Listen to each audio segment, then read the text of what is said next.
we don't quite cover like the severity of the harm that's being done by religion Right. outside of holding that bad idea of in the supernatural. It's like it's just so horrible. And one of the parts of Christian scripture that has been the most harmful throughout the course of human history is slavery. What is the worst argument in defense of biblical slavery that you've heard that you can think of?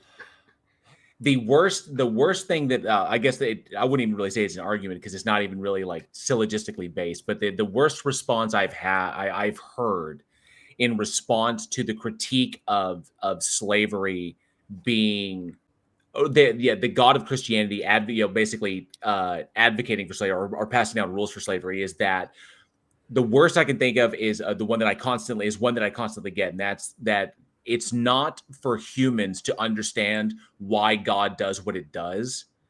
It's that God's ways are higher, that God's ways are mysterious to men, but we just need to accept it. And the reason I consider that the word that there's a lot of like gross things, but the reason why I consider that the worst is because it's blanketly telling people that this action that violates their internal sense of morality. It's blanketly telling them two things. One, you're wrong. Just flat out, you're wrong. And two, you have no business asking why. So don't think about it. It's telling you don't think. One, you're wrong. You're wrong because you thought about it. So don't think at all. And that is scary to me because that's what we do as people. That's what we do as humans. We think about things. We consider things. If things don't make sense or if there's a mystery, we seek to uncover. We're curious animals. It's what we do.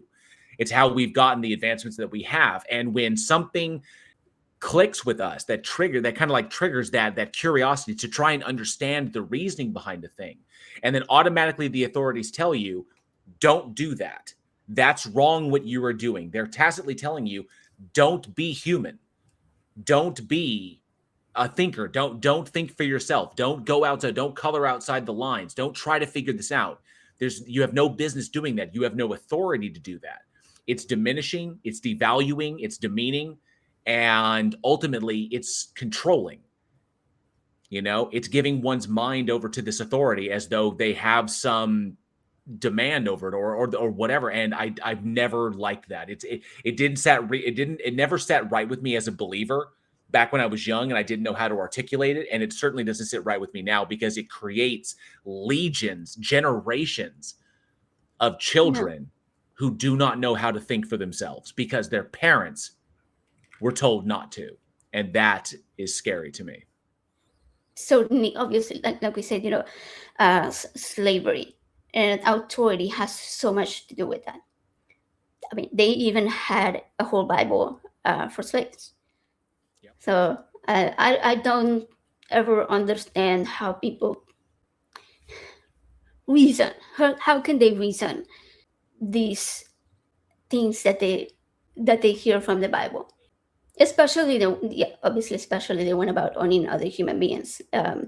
Because any reasonable human being that is like, well, this God told me that it's okay to own another human being, they're completely ignoring their own internal moral compass.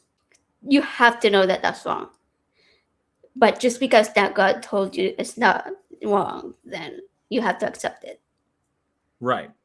It's a way of devaluing human beings and to justify the devaluation of others that becomes so ingrained that the natural empathetic response through conditioning is essentially almost shut off.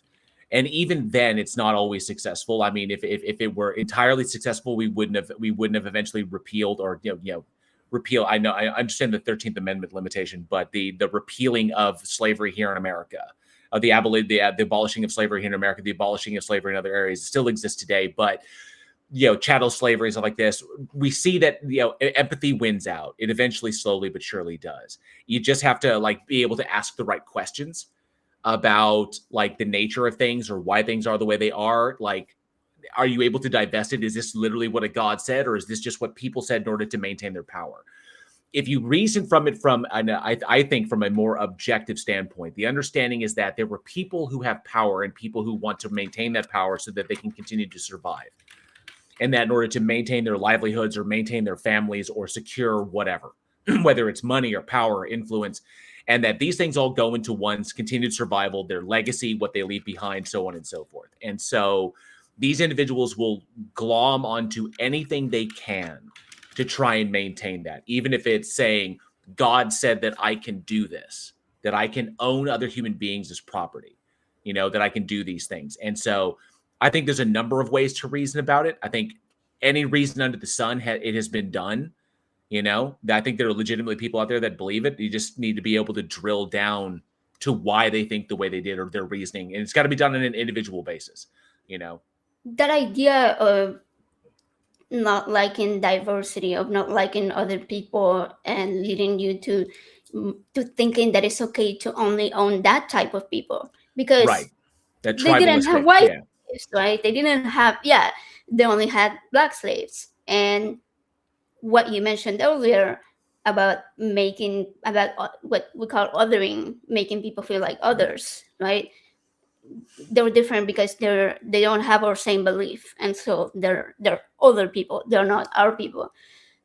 Their Or like skin in color Leviticus, the doesn't look different like mine. rules that, like in Leviticus, the Bible, the different rules for Jewish slaves as opposed to slaves that were not Jewish, they from other countries, but there were different rules for each one because that was that Special one group. treatment. Yeah, exactly. And they, these other individuals who are not Jewish, they don't get the special consideration.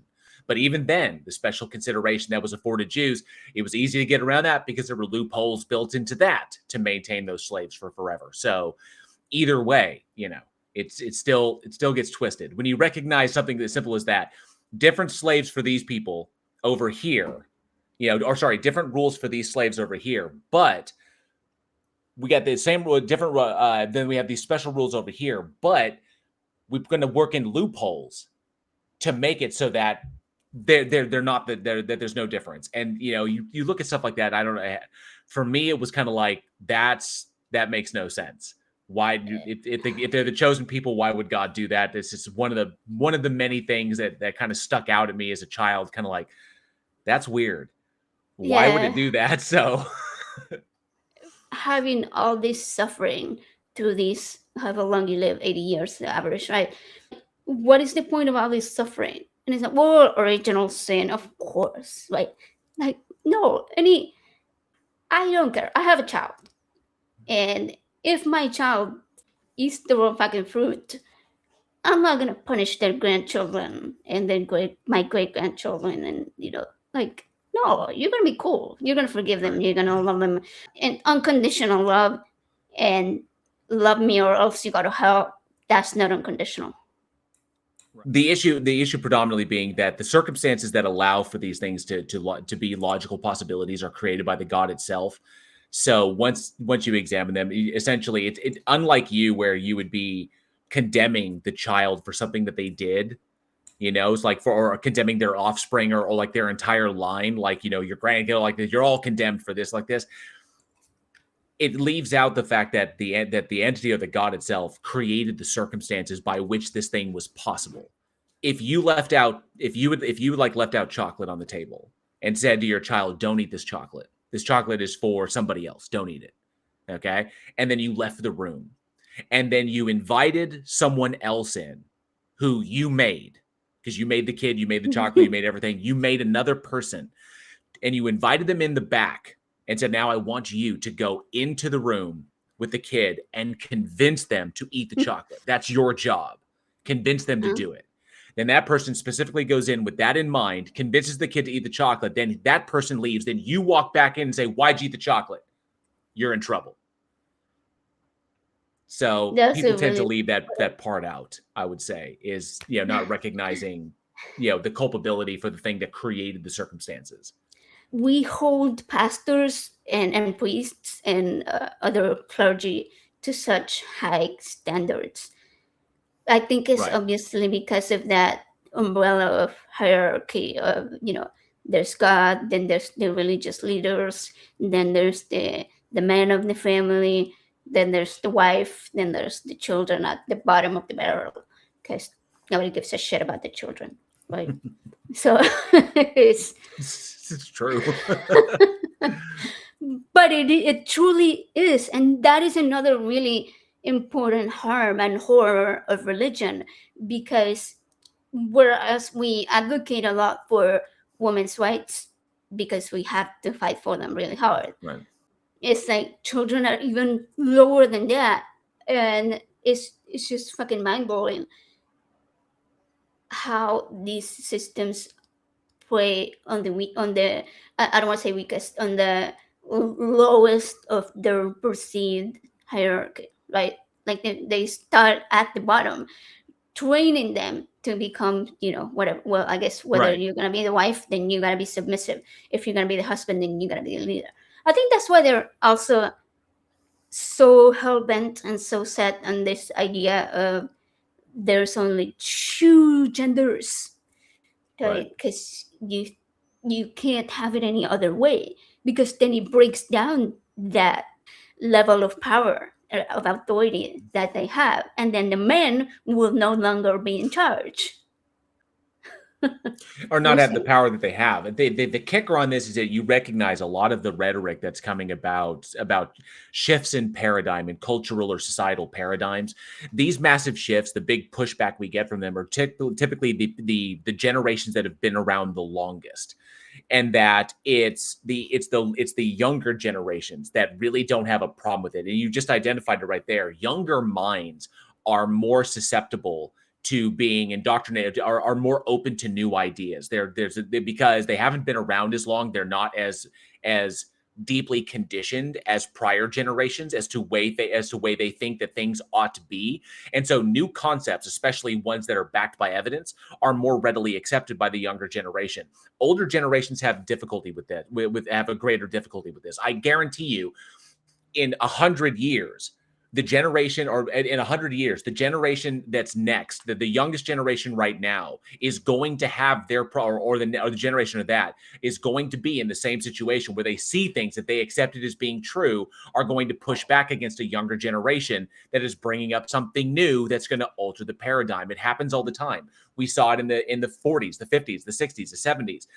Everything from the Roaring 20s, from the Roaring 20s all the way through counterculture, through civil rights movements, through the LGBTQ movements, all the way. We're constantly seeing it. New ideas pop up as new evidence is explored and uncovered. That shifts a societal or cultural paradigm. The old guard pushes back against that because they don't want to see the change, because the change elicits that their influence in the society will begin to wane as ideas change, and then eventually they phase out because they all die off, and then we repeat the cycle over and over and over again. My parents, my grandparents, with the civil rights movement, my parents to the LGBTQ movement, which is the only reason why my mother ever accepted me for being bi. And then what we are seeing right now with trans people fighting for their identity and their human right to be accepted as existing, and whoever the group after that will be. Whoever gets marginalized at that point, and then they will have to fight. We will just keep doing this. I hope that one day it can end, where we can get past Yeah. this idea. But, you know, This is Skeptic Haven.